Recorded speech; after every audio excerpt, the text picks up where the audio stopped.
Hello friends, இதை பார்க்கும்போது உங்களுக்கு சின்ன வயசு ஞாபகம் தான் வரும். மேங்கோ பார் அதை உங்கள் குட்டீஸுங்களுக்கு நீங்கள் வீட்டிலே செஞ்சு கொடுங்க சுலபமாக. அதை எப்படி செய்யுதுன்னு பார்க்கலாம். அதுக்கு முன்னாடி என்னோடய சேனலை ஃபஸ்ட் டைம் பார்க்குறீங்கன்னா சேனலை சப்ஸ்கிரைப் பண்ணிக்கோங்க. ஒரு பெரிய மாங்காய் எடுத்திருக்கேன். இது வெயிட்டு கிட்டத்தட்ட ஒரு 1/2 கிலோ அளவுக்கு இருக்கும். புளிப்பு பார்த்திங்கன்னா ஓவரான புளிப்பு இல்லாமல் ஒரு மீடியமான புளிப்பில் இருக்கும். ஒரு சில மாங்காயில் நார் அதிகமாக இருக்கும். நார் அதிகமாக இருக்கிற மாங்காவை வாங்காதீங்க.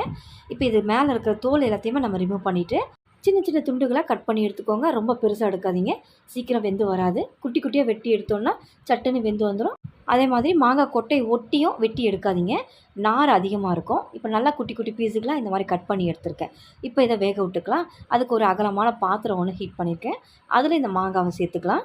மாங்காய் வேகிறதுக்கு தண்ணி சேர்த்துக்கலாம். தண்ணி ரொம்ப அதிகமாக சேர்த்துடாதீங்க. மாங்காய்க்கு பாதி அளவுக்கு தான் தண்ணி சேர்த்துக்கிறேன். ரொம்ப தண்ணி சேர்த்துட்டோன்னா அதை ஃபில்டர் பண்ணி வேஸ்ட்டாக கீழே தூக்கி ஊற்றுற மாதிரி இருக்கும். அப்படி இருக்கக்கூடாது. அதிலே நல்லா வெந்து வந்துடணும். இப்போ இது எல்லாத்தையும் சேர்த்துட்டு 10 நிமிஷம் மிதமான தீயில் வச்சு எடுத்திருக்கேன். மாங்காய் நல்லா குழைவாக வெந்து நம்ம ஊற்றின தண்ணியும் அந்த மாங்காய் அப்படியே அப்சர்வ் பண்ணிக்கிச்சு. நல்லா ஒரு முறை கலந்து விட்டு அடுப்புலேருந்து இறக்கிடலாம். இறக்கிட்டு இதை நல்லா சில்லுன்னு ஆற விட்டுக்கோங்க. ஆறினதும் இதை நம்ம மிக்ஸி ஜாருக்கு மாற்றி அரைக்க போகிறோம். ஆறின மாங்காவை மிக்ஸி ஜாருக்கு மாற்றிடுங்க. தண்ணி வேறு எந்த பொருளும் சேர்க்கக்கூடாது, வெறும் மாங்காய் மட்டும்தான். ஃபைன் பேஸ்ட்டாக இந்த மாதிரி அரைச்சி எடுத்துக்கோங்க. இப்போ இது இருக்கட்டும். அடுத்ததாக ஸ்டவ் ஆன் பண்ணி ஒரு பேன் ஒன்று ஹீட் பண்ணிக்கிறேன். அரைச்சி வச்ச மாங்காய் விழுதை இது கூட சேர்த்துக்கோங்க. சேர்த்துட்டு நல்லா ஹீட் பண்ணிக்கலாம். ஒரு முறை நல்லா கலந்து கொடுத்து இந்த மாங்காய் நல்லா ஹீட் ஆகட்டும். நல்லா ஹீட் ஆனதும் 100 கிராம் சர்க்கரை எடுத்திருக்கேன். 1/2 கிலோ மாங்காய் எடுக்கிறீங்கன்னா 100 கிராம் சர்க்கரை சேர்த்துக்கோங்க. இனிப்பு சரியாக இருக்கும். இந்த மாங்காய் பேஸ்ட்டு கூட இந்த சர்க்கரை நல்லா மெல்ட் ஆகி வரட்டும். மெல்ட் ஆகி வந்ததும் மற்ற இன்க்ரீடியன்ஸ்லாம் ஆட் பண்ணிக்கலாம். இப்போ சர்க்கரை நல்லா மெல்ட் ஆகி கண்ணுக்கே தெரியல, சர்க்கரை நல்லா கரைஞ்சிருக்கு. இது கூட மேலும் சுவை கூட்டுறதுக்கு 1/4 ஸ்பூன் தனி மிளகாய் தூள் சேர்த்துக்கிறேன். அடுத்து கொஞ்சமாக உப்பு சேர்த்துக்கிறேன். சரி உப்பாக சேர்க்கக்கூடாது. இது கூடவே ஒரு 2 பிஞ்ச் அளவுக்கு பெருங்காயத்தூள்.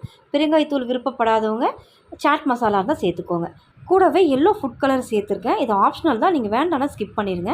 இப்போ இது எல்லாத்தையும் சேர்த்து நல்லா மிக்ஸ் பண்ணிக்கலாம். அடுப்பு தீயை மிதமான தீயில் வச்சு நல்லா கலந்து கொடுங்க. சர்க்கரை நம்ம சேர்த்துருக்கறனால சட்டுன்னு பிடிச்சிரும். நீங்கள் மிதமான தீயில் வச்சு ஒரு 5லேருந்து 7 நிமிஷம் நல்லா மிக்ஸ் பண்ணிங்கன்னா நம்ம சேர்த்துருக்கிற பொருள் அந்த மாங்காய் கூட எல்லாம் நல்லா ஒன்று சேர்ந்து கண்ணாடி மாதிரி நல்லா மினுமுணுப்பாக வரணும். இப்போ 7 நிமிஷம் நல்லா மிக்ஸ் பண்ணியிருக்கேன் மிதமான தீயில் வச்சு. முன்னாடி இருந்ததுக்கும் இப்போக்கும் பாருங்கள், எல்லாம் நல்லா ஒன்று சேர்ந்து அல்வா கன்சிஸ்டன்சிக்கு வந்திருக்கு. மேலே அப்படியே கண்ணாடி மாதிரி மினுமினுப்பாக இருக்குது பாருங்கள். இந்த கன்சிஸ்டன்சியில் இருக்கணும். இப்படி எடுத்து ஊற்றுனா இந்த மாதிரி சட்டுன்னு கீழே விழணும்.